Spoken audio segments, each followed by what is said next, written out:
Hi folks, welcome back to Brew and Build. This week I'm going to be looking at a beer that was never meant to be. This is a blonde ale. It's fermented with a clean ale yeast and dry hopped with Huell Melon. Now, Huell Melon is a German variety of hops that has been bred from Cascade and is meant to have flavours ranging from strawberry, melon to apricot. Now, I've never used this hops and I didn't have any idea how it performs as a dry hop. Most of my dry hopping is done cold at about 3 degrees Celsius or 37 degrees Fahrenheit, and I leave the hops in for about 2 to 3 days generally. Now this technique works really well with high alpha hops, but it doesn't always seem as good with some lower alpha varieties. Those varieties I find work better as a warm dry hop in the primary fermenter and for longer periods. So the question was, what type of hop is Huell Melon? As it's typically got an alpha acid range of 6 to 7%, so it could go either way. I needed a beer really to use as a test bed, and then along came this opportunity.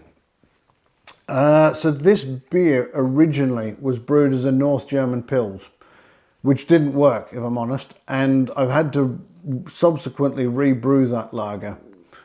On this beer, however, the original yeast I used was repitched yeast that I'd drawn off from a Doppelbock out of my uni tank. It turned out the yeast was, for some reason, not viable. After I'd left it sitting for 2.5 days in the fermenter, there was no fermentation activity at all. So I needed a plan to save that beer. I abandoned the lager idea and went down a different direction. Now, I just bought a whole load of Huell Melon hops that I've got earmarked for use in a future beer. But as I said, I had no idea how they perform as a dry hop. So now I had the perfect blank canvas beer to try out that. So I opened the fermenter, poured in a packet of SO5 yeast with the idea that it should give a clean and neutral flavour to showcase any dry hop character. The fermentation then kicked off within hours and everything seemed to go fine from there. There was still a risk that maybe the beer could have soured, or it could have picked up some sort of infection. But generally my sanitation practices are pretty good, so I had strong hopes of a successful outcome. Now, in case you're thinking that the lager yeast might still have come good, I thought it might as well, so I tried making a starter with some of the slurry from the rest of the uni tank, and after a week it just went off. So it was definitely dead. I don't understand why. The Doppelbock that it came from was really good and it wasn't extremely high alcohol. So there's no reason that that yeast shouldn't have been viable. I'm just going to put it down to one of those things. Anyway, what's in this beer? Well, the malt beer, the malt bill is 100% Pilsner malt. It's Irish Pilsner malt from Minch Malts, and I use this malt a lot and the results are always reliable, bready, malty and clean. The hops are in the boil, Old Tettnang. I've put in a single addition of 85 grams at 60 minutes and that gives an IBU of around 40. The original yeast that died was White Lab's German Lager X, but the fermenting yeast ended up being Safale SO5. As a water profile, I've used a fairly hop-forward profile with a high sulfate to chloride ratio. The idea was to accentuate the hop bitterness for a dry, bitter lager. Once fermentation was complete though, I transferred this over to my uni tank. I chilled it down to 3 degrees Celsius or about 37 Fahrenheit and added 25 grams of Huell Melon hops. What I thought I might achieve is a blonde ale with a nice light melon note. I would never have created this recipe like this, but I had to work with what I had. And this will give me some insight as to how Huell Melon works in a cold dry hop situation. Plus, it's good to try things out you normally wouldn't, because that's how you discover new ideas. What could go wrong, huh? Well, let's open a bottle and see how it's turned out.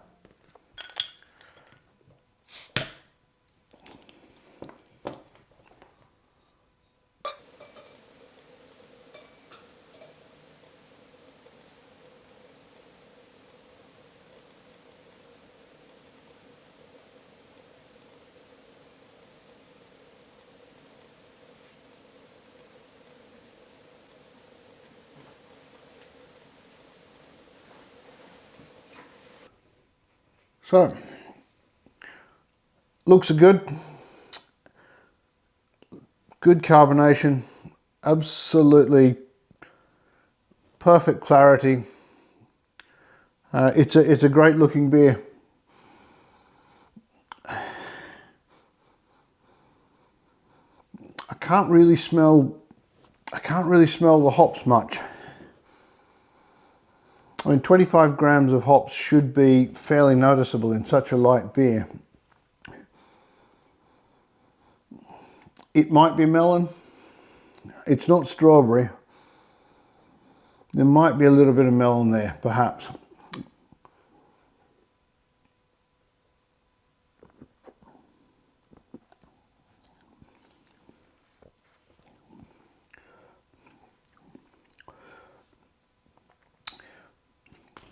It's fairly clean.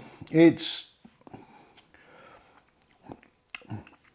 very light hop, is what it is. There's not really a great deal of dry hop there. It's quite disappointing from a hop perspective. It's not great. The beer itself is malty. It's a reasonably clean fermentation.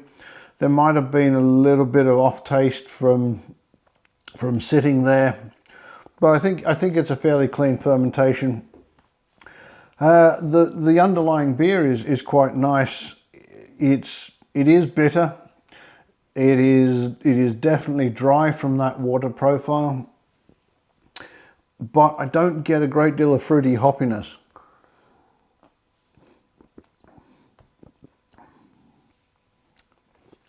I think there is some melon there, but rather than like melon flesh, it's almost a little bit like melon skin, where you get through the real fruit of the melon and you get into the skin and you get a bitterness there. Now that might not be the fault of the hops. I can't blame the hops for that.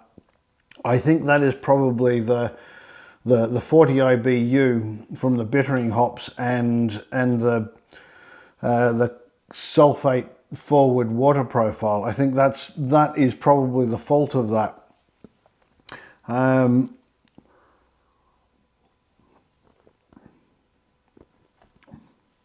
This beer is actually improving. I've had this now in bottles for months, and it hasn't been one that I've gone back to very much at all.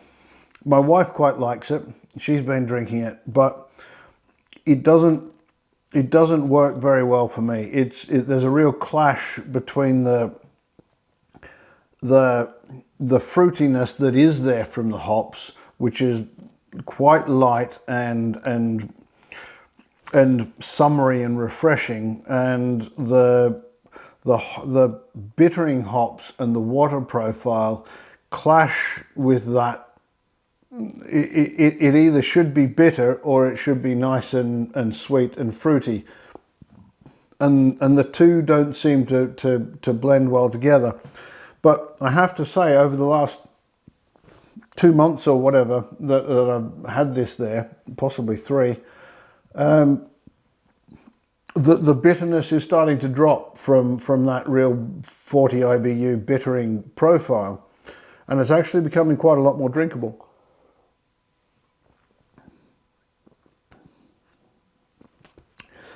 I've gone from, when I first bottled this, I was going to tip it down the drain. There was a real clash, and it really wasn't great. I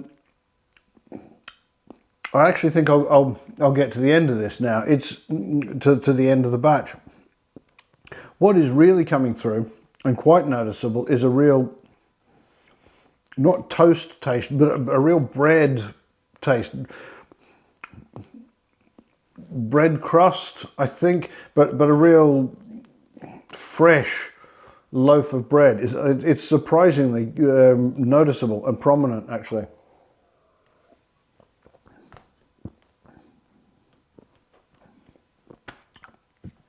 What I have learnt though from this is Huell Melon, not a cold dry hopper, not for that short period of time. I think when I do the beer that I've got planned for this, I think go for dry hops in the primary, and I think I'll probably leave it there for 7 days, and I'll try and draw the flavour out of it that way. It's very disappointingly light in hop flavour from that cold dry hop.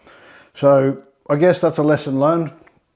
Don't cold dry hop Huell Melon. It's not going to get that flavour from it. It's not a high alpha hops that is going to benefit from that. So all in all, it's not a terrible beer, this, but it's not a great beer. It's not one I would certainly ever brew again. But it is drinkable. As you can see, I mean, it's holding if I put that back in front of there, see where you can get a picture. I mean, it's lovely and clear. It's keeping good lacing. It's holding a head very well. The foam on it is very good. It's not a disastrous beer, but it's just not one I'd brew again. But anyway, I'm going to finish this. It is enjoyable enough. I'll get to the end of that. And until the next time, life's good. Drink more beer. I'll see you for the next video.